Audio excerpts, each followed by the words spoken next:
Okay, it is 4. Hello, everybody, and welcome to our grand live stream here. My name is DaeZhane Day. I'll be your host and logging on with you every Sunday at 4 o'clock to just talk about all of the different aspects and things that make up the dance world. We're going to hear from judges, we're going to hear from dancers, we're going to hear from teachers and parents. So you can come on, you can log on, hear what we're going to talk about, ask questions, and kind of give more of an inside scoop of really what people are looking for when you're coming to dance competitions. Or maybe you've never even done a dance competition and really just want to know what it takes to get started. I love how Chris is saying hello. Hey, Chris. I know. Hey, Chris. That's one of our other friends. Yes. Awesome. So before we dive in, I want to give a warm welcome to our first guest, Miss Tiffany Shontelle. Give it up. Tiffany, tell us who you are, where you're from, and what you're all about. Okay. I am someone that lives and breathes dance. I know you hear that a lot, but literally my parents were professional dancers. It's in my blood. I love it. And I love that I get to come back and do a full circle moment and teach and educate the next generation coming out and still performing, still doing all the things myself as an older dancer, but still learning and being able to give my love for this beautiful art to that next generation, but doing it in a positive manner so that they want to keep going, because this is hard. But also, I was a showgirl, Las Vegas, traveled all around, entrepreneur, choreographer, director. I kind of do it all. So, and I teach every style, so that's even more magical, because then I'm still learning the new styles that come out. There's still some more, but I teach pretty much everything, which is awesome. Exactly. Tiffany's a TikTok baddie, really keeps up, knows all the trends. I Tell us try. a little bit about like your early life. Like, where'd you grow up? Where are you teaching at now? Those sorts of Okay, things. awesome. I grew up in Washington State. I'm Pacific Northwest girl, so I'm like we got very close to Portland. I'm a Husky mama. Dancing family, like I said, it's in everywhere. So our big family events are constantly dancing, and family's huge to me. So that's nice. They're big supporters of this. I currently work at Dance Fusion Northwest in Vancouver, Washington, as yes, West Coast. I see Chris on there. And Northwest Classical Ballet. And I also have my own company, Tiffany Shontelle and Co., which is a traveling choreography and convention. So it's kind of fun. I dabble in everything. Awesome. Yeah, we love knowing and having as dancers like multifaceted talents. Like that really serves us in the long run. Which kind of brings me to our first point, kind of talking about judging in that Mm-hmm. aspect. How do judges balance technique and performance quality? How would you coach to that as a dancer? And how do you even encompass that as an individual? This is a really good one, because this is my opinion. And when it comes to judging, I'm going to tell you this right now. We are just three people with opinions, but I hope you value our opinion because we've been in it. So when I say balance, technique, and performance, both matter, but performance is what reaches people. And then if you match the technique with the performance and the storytelling, then it all comes together, and that's what makes that art like that perfection. Right. That's awesome. And how do you balance that for yourself? Like when you're performing either live or even on TikTok, how do you balance that work in your own body? That's great, because I'm learning my body as it goes. This is, I'll say it, my 44th year of dancing. Come Crazy. on. So yeah. And the other day I was, doing the high kicks and doing the split rolls. It's just our body.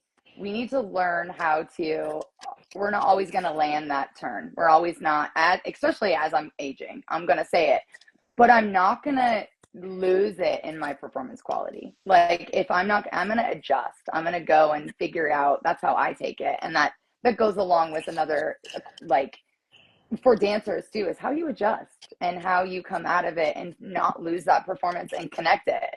It's kind of like our creative way of like making that magical art even better. In If you don't have your kick today, it's not going to go up here, it's going to go up here, but you can still make that execution really strong. Right, right. And we're constantly learning how to be in control of our own bodies, so that's great. What are some common mistakes that dancers should avoid, either on stage or just in life? Okay. On stage, don't let me know you're making a mistake. The best is like when they're like, yeah, and then they're like, oh, and I'm like, oh, I didn't even know you made a mistake, but you just threw me that way. So kind of hiding it, again, getting back to that adjusting it. Okay, well, we didn't know. Maybe your mistake turns into the magical. I do it all the time. One of my dancers, I'm like, hey, that looked good. Let's change my choreography because your mistake is naturally what just came out. I'm losing energy at the back of the stage. Mm-hmm. In life, on dance, losing energy or not in the front, we still see you, friends. I'm looking at the back always, not the front. Also going on and off, like your presentation of like walking in. So balancing that with life. When you're walking in a room, how do you walk in a room? How do you walk out of a room? That energy still says something. When you're not being spoken to in a classroom, are you like this? Or are you still engaged? Yeah. So kind of take that on stage and in real life as well, being present. I would even second that in saying like coming into class and thinking you already know. You know, like if you're a senior, let's say you've made it to level 5, level 6, and you're like, yeah, I already know. Like Mm-hmm. we're in a constant state of learning, like as Oh, dancers, as professionals. yes. Constant. I'm the one that's like, wait, question. I'm that annoying student, but I want to learn. I want to Exactly. learn so much. But they have those that are like, I'm good enough. And I'm like, okay, well, I'm not. I'm going to keep learning. My 44th, I'm going to keep going and keep starving for that. So yeah, Mm-hmm. I like your note. That's awesome. Okay, I got a couple more questions for us on this judging kind of topic. What's the very first thing a judge notices when a dancer walks on stage? Like, what really Oh. captures you and keeps you? Energy, presence, commitment. When you're walking out there, when you're ready, like even before the music starts, how you prepare, a breath, a second, an energy of like just a step, that will take it on like right away before it even starts. And then it's just like you're ready to perform and you are fully engaged in that moment. Going back to that being present is huge to me.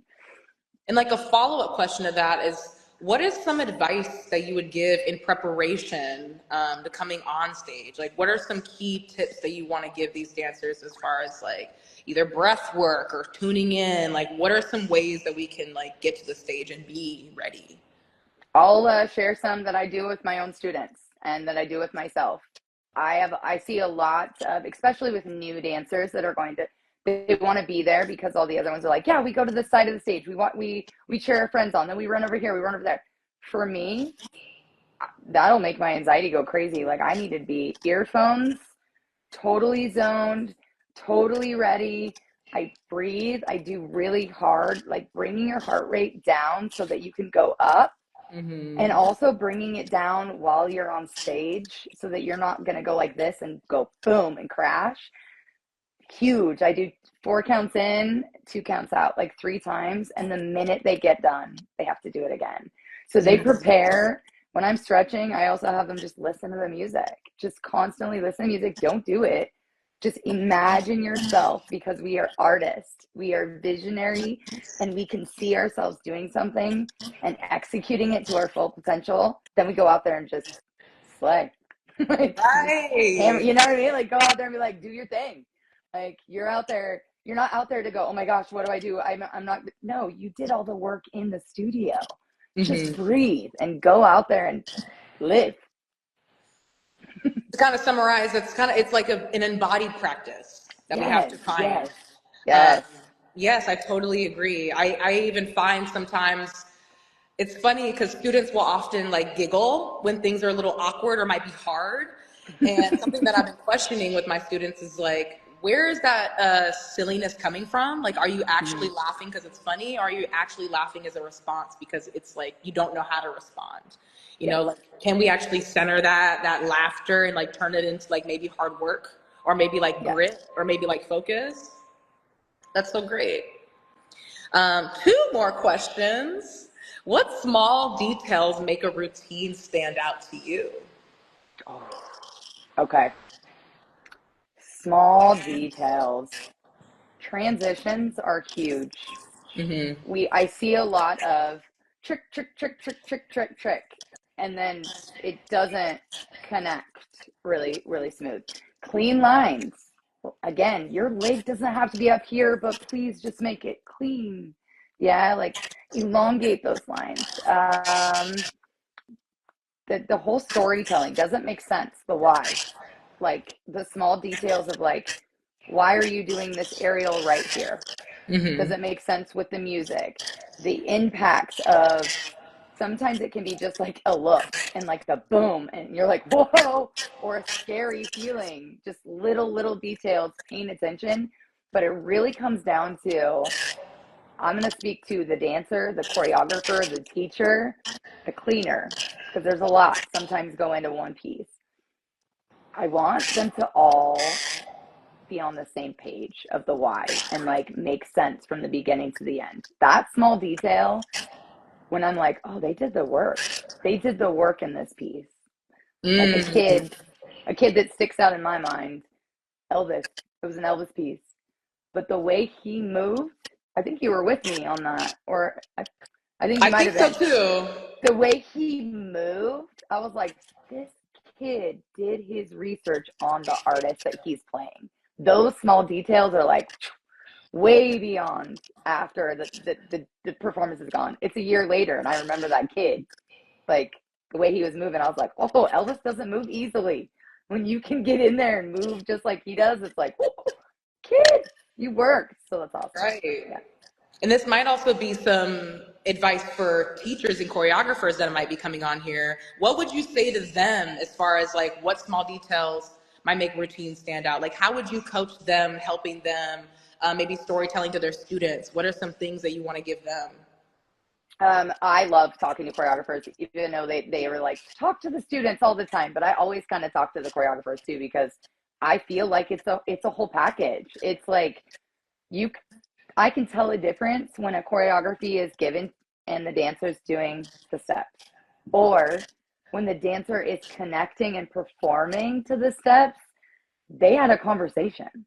So any of my dancers, if they pop in or they connect or they comment, they'll tell you I do a dancer questionnaire. I make them write up a story. When we finally pick out a song, I make them write what it means to them, not me, what it means to them. Then I give them my idea. Then we might combine the two, because sometimes the kid may have never been in love.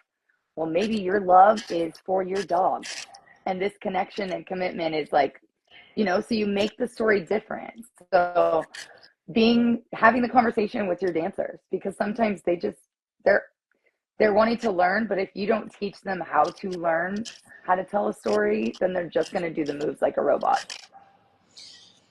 And that may actually be a check-in for the Yes. teacher as far as like picking a story or subject matter that is actually going to connect with all ages in that piece. Yep. Like it might not actually be worth it for you to talk about death with a 7-year-old because they may not have been there yet. Yes. You Yes. know, Yes, for sure. what other exercises might you use other than writing? Are there any like maybe improvising scores or words that you might give students or teachers? Yes. For like, say it one more time. It's like I said yes, but then I was like, rephrase No, it's that. okay. I guess I was just wondering if there were any other exercises you give to kind of work out story in Yes. choreography, whether Yes. that's as a teacher, teacher exercises or student exercises, Yep. whatever more, any others that you had to offer, if any. Yes. So I do the questionnaire. Then I do usually, they tell me a story. If they don't have anything, sometimes I separate the lyrics from the music. And I say, now we're going to sit here and we're going to do all these and we're going to do these movements. And then I say, what do you feel when you do this movement I gave you? And they're like, oh, I feel like I'm losing something. And I'm like, then they hear it where I connect it to the music. And then they go, oh, I see why you did that. Well, I can feel like I'm losing my breath right here. And then we have the conversation. We like really dissect. huge on musicality, because you can take the music away, but if you can still tell that story and then the music comes back on, it's that full connection. So I do that one too, where the stop and go of like, okay, where are you going? Are you moving all the way through that lyric? Are you moving all the way through that tone? Are you hitting that bass? Or does it go boom? Or does it go boom, like lingering in your body? Does that make sense? Yeah. I play with that, where they close their eyes a lot and they have to like feel the movement, and then they have to understand what the lyrics are, and then we kind of just talk about it. Right. You're really intentional about separating what the words are saying to you versus what the music is moving to you versus what the Yes. movement is saying. You know, they're all Yes. separate entities that infuse. That's awesome. I have one more Thank question you. for you, Tiffany, and then we'll actually open it up to you guys, the viewers, to ask us anything that you may feel unanswered. Anything either in this judging realm or like really anything that you want to know from Tiffany. But the last thing I want to ask you, Tiff, was what makes a dancer memorable even if they didn't place first? And I think this is so great to kind of end off on, because I feel like, yeah, once you perform, you do the thing, you've maybe done like 7 solos that day, it comes to awards and you've gotten like 2 bronzes and 1 gold, you know, like what makes a dancer memorable, you know, to you? Yeah. I'm gonna say the feels 100%. When you can connect, it kind of ties all back in that connection of the story. When you can just I'm getting the chills just thinking about it. When you can just take my breath away and I'm like literally reaching, if you ever see me judge, you see me like, oh, I feel like I want to be on stage with them. Just a simple look of like that evil, like, you know, getting in there and that intensity. The way they connect right to the music, to that story, all the feels, even if they don't have the best technique, but they can make me feel something and walk away of like, oh my gosh, they made me giggle, or they made me like, I can't stop laughing, or I can't stop crying, or oh my gosh, I wanted to hold my breath the whole time because they were scaring me. I scream, I get scared very easily, but I also cry a lot when they touch, you know, it's not just Senior Sunday. It can be a little Right. tiny passionate 5-year-old, and they can reach like this and they can shake, and that's it. And I can remember that for years to come. The Elvis kid, he's got in my head. I'm gonna look him up. There's also a robot. I know you know this one. Robot. He was a little. He's like 7. Oh my gosh, this kid. He's in California, Sacramento. Blake. His name's Blake. See, he's just robotic, and came out as a Tin Man. And like the kid, I was like, you brought back old school hip hop, because in it you like touched my like heartstrings there. And then Wizard of Oz, you know, just kind of like the magic of all the things. Those make me stand out. Being The different. authenticity. Yes, being different. Right. Don't go with the trends when it comes to competition. Think outside the box. Right. Because there can be sort of this like status quo that might feel like we're trying to achieve when going to competition, and we have to meet this certain standard. But really, the more that you're yourself, the better, you know? Absolutely. That's so awesome. Thank you so much, Tiffany, for all of your Thank insights and you. beautiful answers. You're smart, you're brilliant, you're amazing. I love you. Oh my gosh, I love Um, you too. Thank All you. the things too. All the things too. Thank you. Thank you. For our last 10 minutes, I wanted to open up to y'all, the viewers. Any dancer, parent, bystander, judge, if you will, that heard things and just wanted to ask more. Whether that's to Tiffany, whether that's to stay on topic with this like judging kind of topic that we're on, or anything else for me. We're kind of opening it up to the floor to see what people want to ask. Oro is going on its 2nd season this next I year. Whoop, know. whoop. So if you haven't There's already signed up in your city, please make sure to check us out. We'll be going to a couple more new places this next year. So I'm I really know. I saw the excited. lineup. I'm It's really great. excited. It'll be Well, fun. I don't be love it. shy. I know, right? Chris, you were jumping in there. Come on, Chris. No, I know, I know. I don't know if I told the crew, but I also teach, I also perform, um, and sometimes talk your ear off if I'm, you know, free. But I love that. I am also a working artist. I think one question I want to ask you, Tiffany, is like, what is it like being a working artist? Because you wear many hats. And I think that's something that I really wondered about being a kid and like really not knowing what the possibilities are in dance. And so if you can just kind of talk about like all the opportunities that you've been offered as a dancer and like really what the work is like holding all Yes. that space for yourself. Nowadays, I think it's so much, you guys have so many more tools. Like it's there. It's there for you so much. Back in the day, we didn't have cell phones. We didn't have the internet.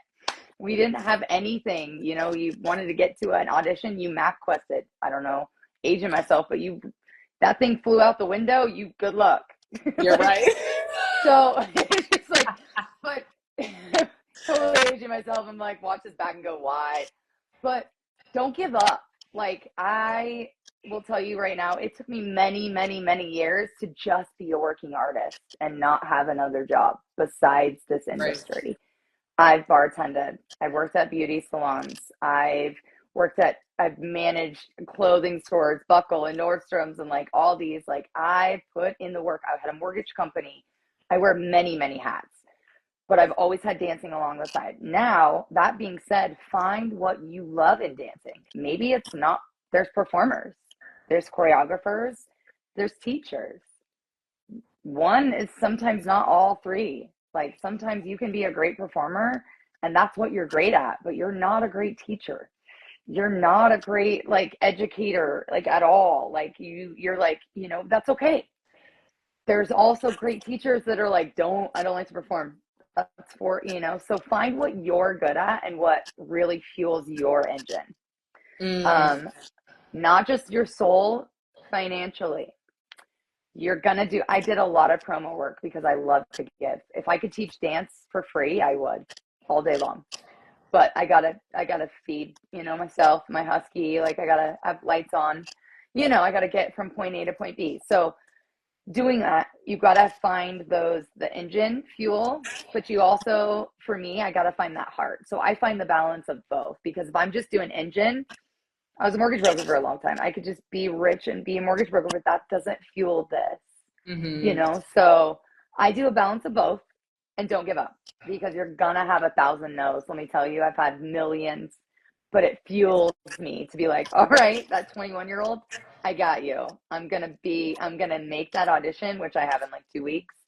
I keep auditioning because I don't give up. Like, don't give up on yourself. The minute you give up on yourself is the minute somebody else swoops in, because there's 1,000 more of you out there. So find what fuels you. Keep another backup. I always say that. Don't put all your eggs in one basket if you're going to be a ballerina. Find that, make sure that you are that ballerina. It's hard.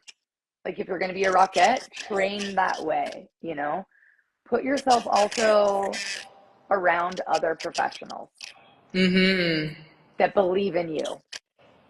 That believe in you. That believe in you.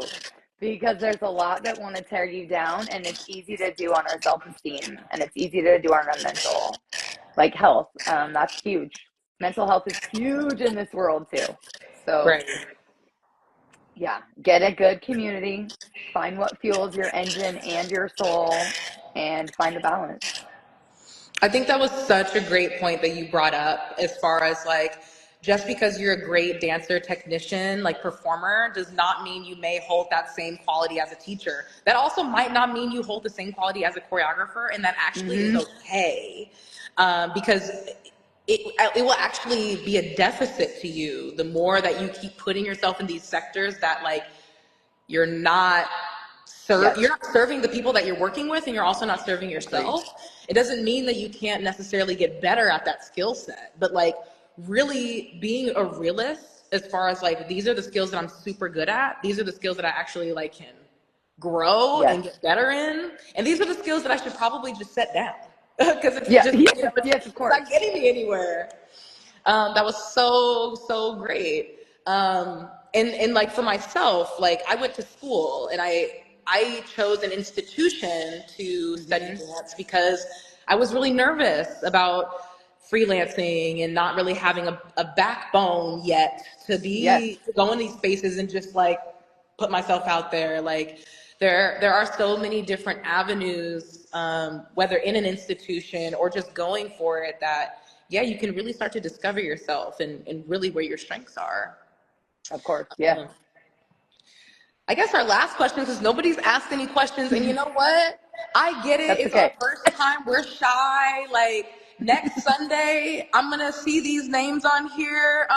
Paige dances, and I see you. Paige dances is probably like, oh my god. But next week, I'm gonna be looking out for some more questions, y'all, because we're gonna be bringing on Miss Jillian from a dancer's point of view. So it's going to keep rolling. I think the last thing I want to kind of leave us on, Tiffany, is like, what is the mental state that you're bringing into this next season? Like, what are you telling yourself? What are the themes? Like, what are the colors you're seeing? What is this next season looking like for you? Okay. Well, I'm going to manifest that we're going to fade out of some things. Yeah. Yeah. I'm going to, that's when I'm not going to like say too many things, but I'm going to manifest that we are going to think outside the box, and I'm going to be wowed this season because I want to be wowed, and I'm just going to manifest it because I don't want to pick apart what anyone's ever already done. If I say, don't do this, and somebody's like crushes their soul because they've been working on this piece, I'm not going to do that. I'm going to manifest that you wow me with something that I have not seen, which is hard to do since this girl travels like 15 weekends in a year, but wow me, think outside the box, connect a musical theater with a song that's not in the musical theater, but it connects to a story. Like, like I'm going to manifest that I'm wowed with some things I haven't seen. And I'm scared this year. I want to be scared this year. I don't know why. It's been a couple years. I want to scream. I like the what's happening. I like that. I don't want to cry too much this year. Let's wow me. Let's wow me and scare me. So less lyrical, more character pieces is what Tiffany. Yes. Yeah. Just because. I mean, that's where I feel like that's where the world we're leaning towards anyways, is the musicals are all coming back out. Like, look at all the movies. Like, Wicked 2's coming out. True. I know, but like all these commercials, watch the commercials, watch everything. Look at my beautiful girls. Oh, hey, we love you. Chris was on here too. Look at the whole convention scene. Right? No, I know, right? That was my birthday weekend too. Sorry, side note. Come on. I know, that was a good weekend. But yeah, the wows, and like we're going towards that singing and acting, and also what I'd like to see is less lip syncing if you're not in jazz, and like don't sing. And if you are gonna sing, learn how to sing maybe in musical theater. I like either act it out or sing it, like perform it. I mean, that's just that's my opinion on it. But wow me, entertain me. That's awesome. No, that really resonated with the word that I'm bringing into this season, which is indulgence. Yes. And to really just indulge in the movement, in the story, in the space, in your friends. Like if you're a senior, indulge in every rehearsal. Go, even if you're tired, Thank you so much, Tiffany. It was so good seeing you again, sis. I know. And again, my name is Dae. I'll be on here every Sunday at 4. So please tune in next week with Jillian. We'll be talking from a dancer's point of view about all those things. And we'll see you next week, y'all. Bye. Bye. Lights go low, the stage is set. Oh yeah. Golden glitter, can't forget. Dancers move, they own the night. Oro Dance Competition, feel the light.